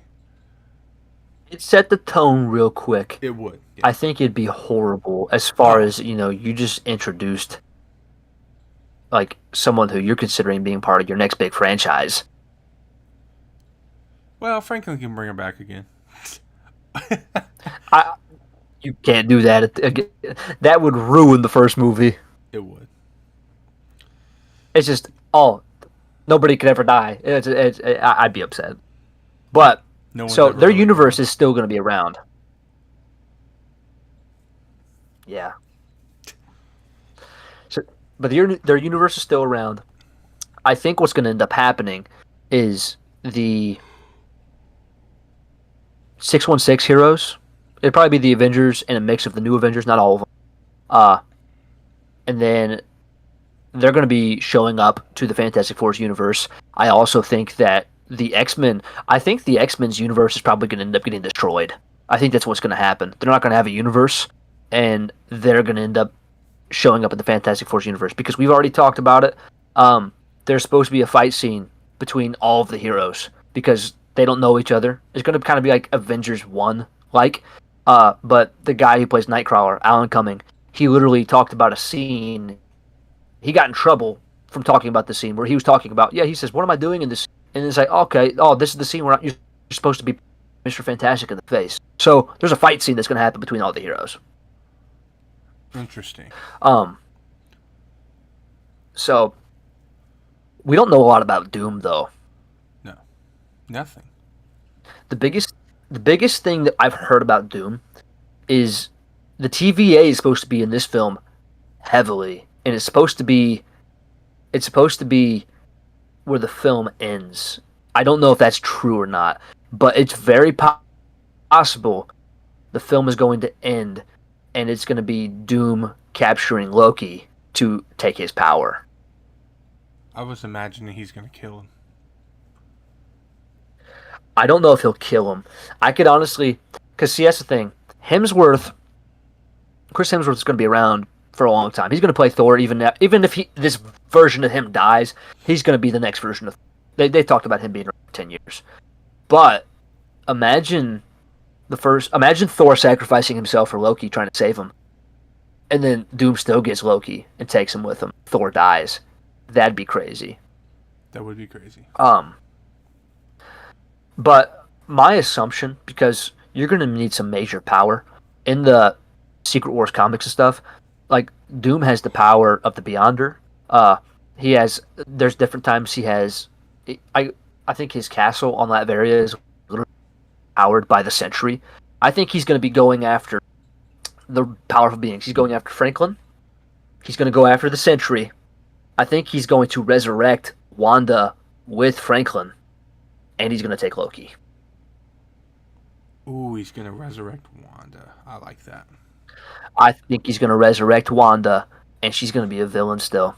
I honestly think she's going to be a villain, but it's because Franklin's going to bring her back. Interesting. Yeah, I like that. But other than that, we don't know much. We know the heroes. Universe is probably being destroyed. We know that they're going to team up. We know that Doom he's going to end up creating Battle World probably by the end of this film for Secret Wars setup. And we know that there's probably going to be a lot of death. Yeah. Ooh, do you think... Based off of the story, how you feel? Oh, off the story so far, I'm liking it. I feel better. Do you think, because I've heard the rumor, do you think we'll get Thanos? I think if you're going to bring Thanos back, you should wait till Secret Wars. Really? Okay. I don't think you bring Thanos in the movie where you are trying to introduce somebody that. Period. Yeah. I think they should hold off if they're going. Agreed. I know that Josh Brolin's willing to come back, but if Marvel's smart, they need to give Doom his own time to shine. I kind of like me, you, and Cam had talked about how, if they did like a 20-minute sequence of explaining Doom's backstory, I'd be perfectly fine with it. Agreed. Similar to Fantastic Four. Yeah, like it'd be cool. At least tell us, where's this guy been? What has he been doing? Why is he doing what he's doing? And then go. Yeah.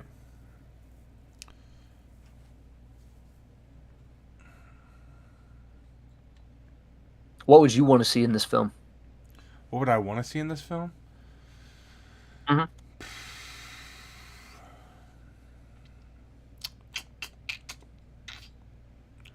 I want to see Doom's power. I really want to see what he's capable of. And I honestly think they're going to... I honestly kind of want to see some of Franklin, too. I think that could be interesting. Starting to slowly see Franklin...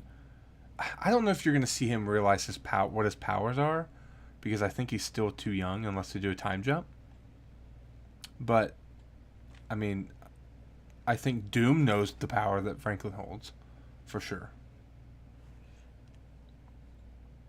Yeah, Franklin's going to kind of seem like Jack from The Incredibles for a while. Yeah. I feel like he kind of doesn't know what he can do, and he just does it without knowing why or how.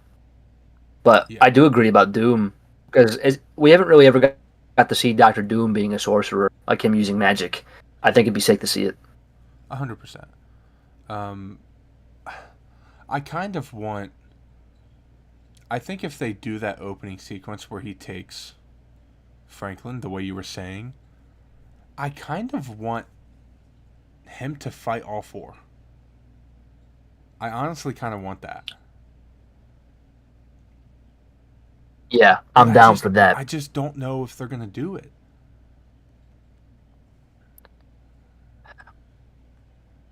I think it'd be nice for us to see the Fantastic Four first and set them, because we just got done seeing them at the very end of the setup.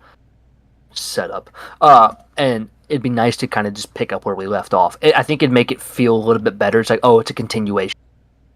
Yeah. Agreed. So, yeah, honestly, I think this movie can have some very emotional moments. Like I said, I think there's gonna be a lot of people who die, and I'll be really. I think thinking about either Tom Hiddleston. See, my own thing is they've killed off Loki so many times. It's like they could do it again, but like it kind of is gonna start losing its impact. True, If they kill but Thor, this it's gonna one have would... way more of an impact, and that's gonna be such a sad scene. I mean, that's true, but I think this killing off of Loki would be the most emotional, especially for everybody having seen Loki season 2. This one would mean the most because this is the best version of Loki. And it'll probably be the first time that him and Thor have seen each other since Loki died in Infinity War. Yeah. But the problem Because is, Thor has no idea he's alive. I don't remember. Does this Loki have those feelings? He doesn't, though, does he? He saw his entire life at the TVA. They played it back for him. That's right. So he may not. I don't know if he necessarily feels, because he still knows Thor. Because this Loki was literally from Right. 2012, and they just plucked him out. So he still knows most of it. He's just kind of missing about 10 years. Yeah. But that could be an emotional sequence. Oh, Probably yeah, one of the most emotional sequences of the film, probably, if one of those two die. by far. I don't see. I do I hear don't that we're see getting them. I comic don't see accurate them. X-Men suits too. Ooh, really? I've heard it. I hope it's true. I don't see them killing off Thor, especially after saying that he's sticking around. My only thing is there's probably going to be so many variants of Thor in the future. I don't know what they're going to do as far as like, oh, this is just a different version of Thor, but he's now the main Thor. I don't know. Yeah. My hope is that they don't bring Jane Foster back in some way and she's the main Thor.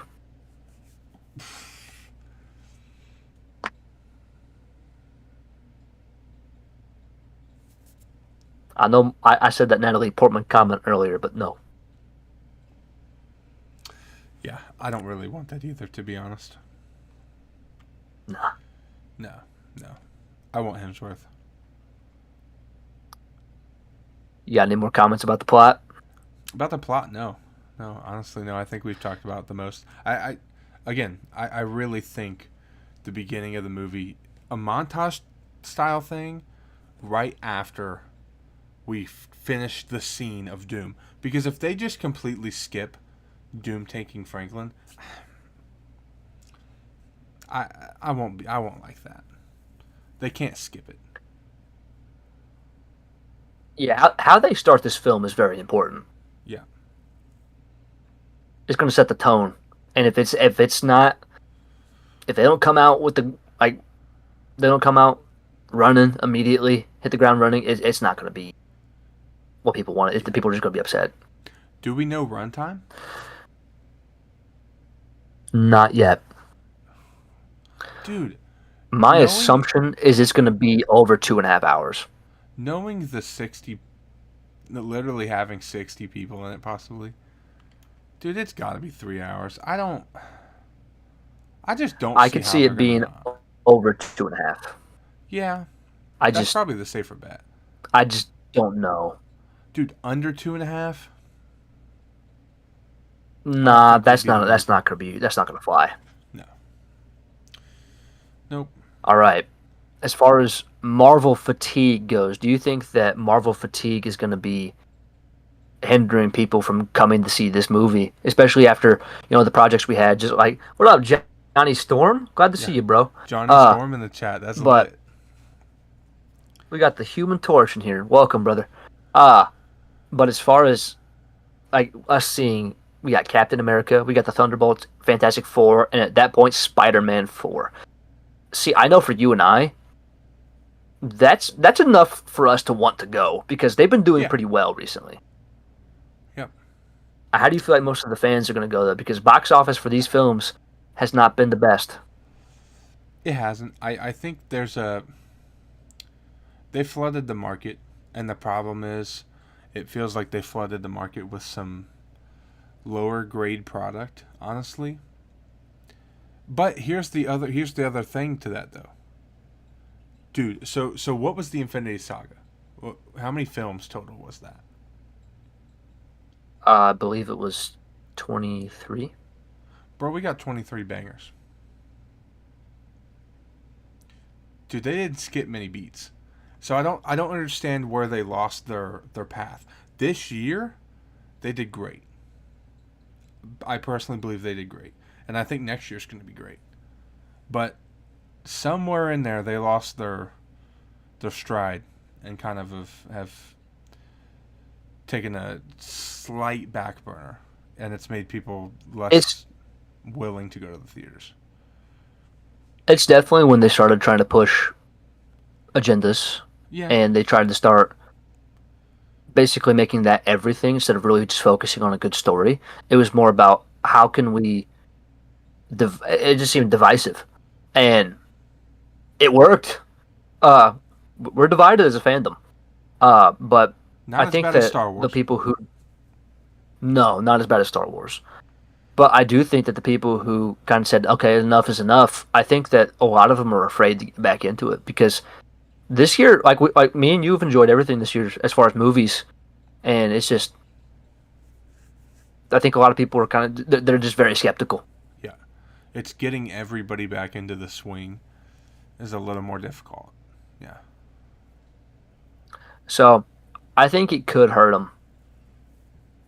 It really just depends on Spider-Man now. Spider-Man is the only thing that could save it. If Spider-Man is a banger and pops like a 1.5 billion box office, they'll be fine. Only thing about it, what 1.5 billion? Yeah. Ooh. Didn't know it could. No Way Home. No Way Home did. Yeah. But that also nostalgia bait. I get it, but we technically didn't know that Andrew and Toby were going to be in the movie. Yeah, but we knew that there were so many leaks. We knew, but but you got to think though, they brought back Willem Dafoe. They brought back Alfred Molina's Doc Ock. Like, That's fair. there's a reason people went to that movie. Yeah. Jamie Uh, Foxx. but I will say too, yeah. Then you brought back Sandman and the Lizard. Like, we saw all of them in the trailer. But I think as far as Spider-Man though, I think the only thing that could hurt it still, regardless, Spider-Man is probably not going to be in Doomsday. So it's like, oh, we're going to watch Spider-Man 4. Cool, Marvel movies are awesome, but it has no connection because Spider-Man's not even in this film. Yeah. But see, that's the thing. They have to bridge the gap somewhere. There's no way that there's not going to at least be a post-credit scene. It kind of makes me upset too that that's the only setup we're getting to is post-credit scene. And Agreed. I get that like that's where it started, and that was important. But the setups that we've had, we haven't had enough of those post-credit scenes. If we had a post-credit scene for the last 10 movies, I'd be fine. But two, maybe not even the third. Yeah. So the fatigue, I think, could hurt it. I think the fatigue definitely brings it down. Yeah. And I do think that Marvel fatigue is real. Very much. Very much.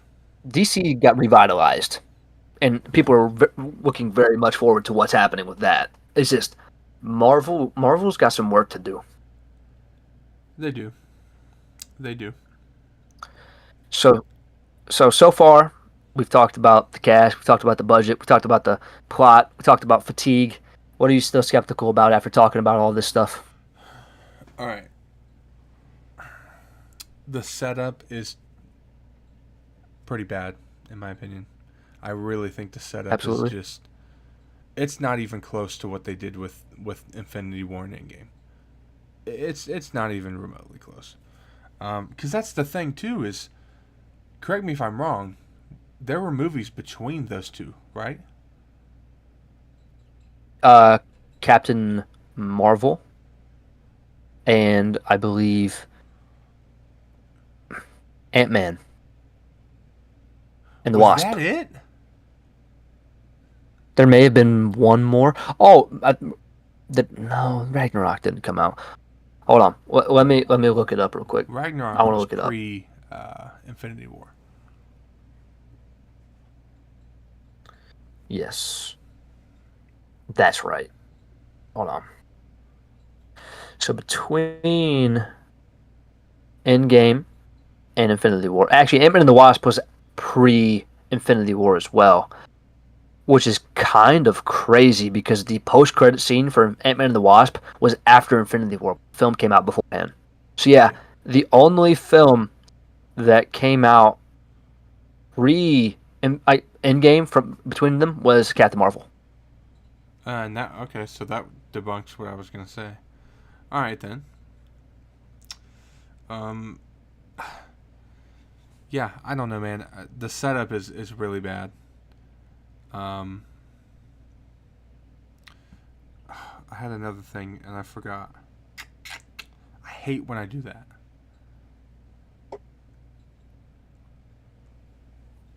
Oh, they just finished Act 3 of the movie. They just finished writing it. I'm a little skeptical. See, I'm not in the same boat with you on that. No? No, because I think that regardless of them just finishing the entire script, they had to have their outline done. They probably had a very solid. This is where we need to get it to. It's just getting the in between is, I think, what. And I'm not as worried because it's the Russo brothers. That's fair. That's fair. But I do agree about the setup, 1,000%, and I think that their budget is ridiculous. The budget's crazy. The budget is $100 million for RDJ. Listen, I have no hate towards RDJ. I think he's worth it. I think he's earned it. But man, dude, they're paying one actor the chunk of a lot of movies total budget. There are movies that never even made that much money. And And we're giving him 100 mil, bro. He's the biggest reason people are going to see this film, though, You think so? especially because he's probably going to play four different roles. That's fair. So he's getting paid 25 million a role. Pretty much. Yeah. Wait, 4 different. I think he'll definitely play Doom. I think he's Yeah. going to end up playing Iron Man. probably 3 different Iron Man variants. Oh, really? Possibly. I've heard 4 characters a few times now that he's going to be playing characters. Interesting. I think he play. I honestly don't know how he's going to do. He'll definitely play. I see stuff all the time, but he's definitely filming Doctor Doom scenes and during the day, but they Iron Man.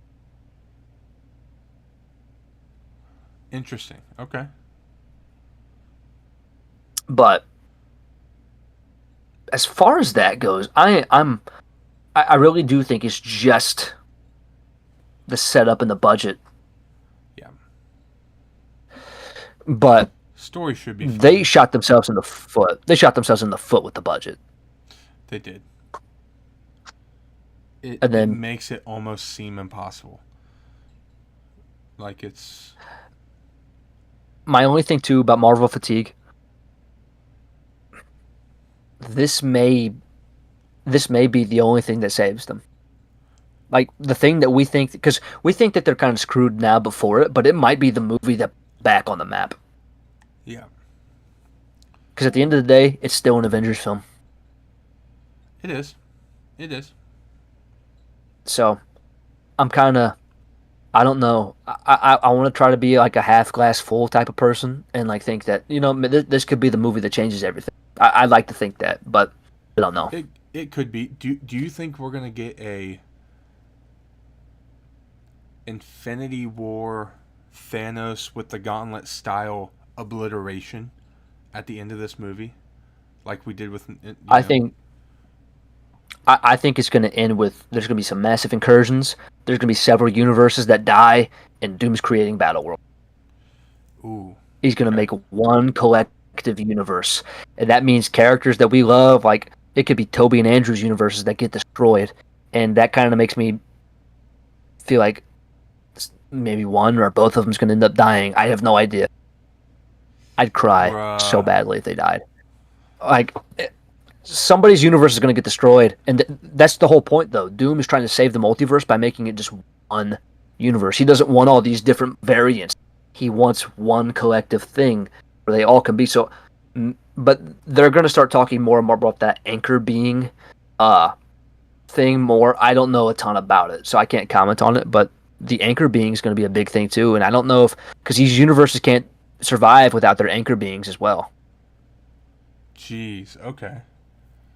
Dude. Like there's a theory that Doom might be going to get all of the anchor beings and capture all of them so their worlds die. Wow. Yeah. The theories and the plot stuff has me excited.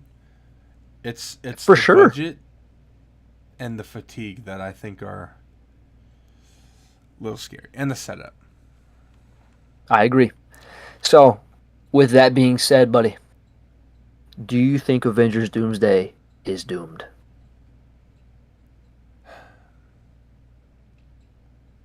No. I agree. I don't think it's doomed. I don't think it's doomed. I think they can pull it off, but I think they really need to. The marketing needs to hit home, very very good. They need to be very analytical with this and be very specific with their target audience. They need to take a page out of the Spider-Man Brand New Day marketing because it's been phenomenal for one. Honestly, I think they need to do a lot with creators the way that they did for Superman. I feel like Superman Absolutely. and James Gunn did very, very good at hitting it home with the creators and the people that are really still keeping all of this stuff alive, in my personal opinion. Because every day we talk about it, right? I mean, that's kind of the whole point. It's the whole point of this podcast. It's the whole point of Right. our channels. So I think if they do very good at connecting with the creators in that at that point, I think the movie will be fine. I agree. Yeah. If they do some divisive stuff and do some bad things toward creators, I don't think that's going to pan well. I agree with that as well. Yeah. Yeah. Well, ladies and gentlemen, what do you think? Do you think Avengers Doomsday movie's going to be a success and Marvel's going to get put back on the map? Let us know down in the comments. Absolutely. I think that's going to wrap it up, ladies and gentlemen. That was a banger of a podcast, my friend. Absolute banger. Absolutely. Yeah, I enjoyed that one a lot. Very much.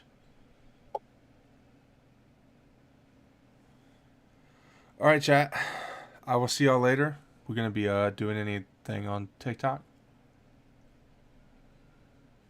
We do have a stream on Wednesday and Friday this week, 8 p.m. on the Nerds of Multiverse TikTok. Should be pretty good. Stay tuned for some videos coming out. Got some things planned. I'm sure Trey does as well. Very much. Especially now. Because there was a cool piece of Star Wars rumor that came out when we were at Bible study, and I'm going to make a video on it. Yeah. Sick. All right, chat. I will see y'all later, man. See y'all next week on episode 6. It's going to also be a banger. Peace, y'all. Love it 3000.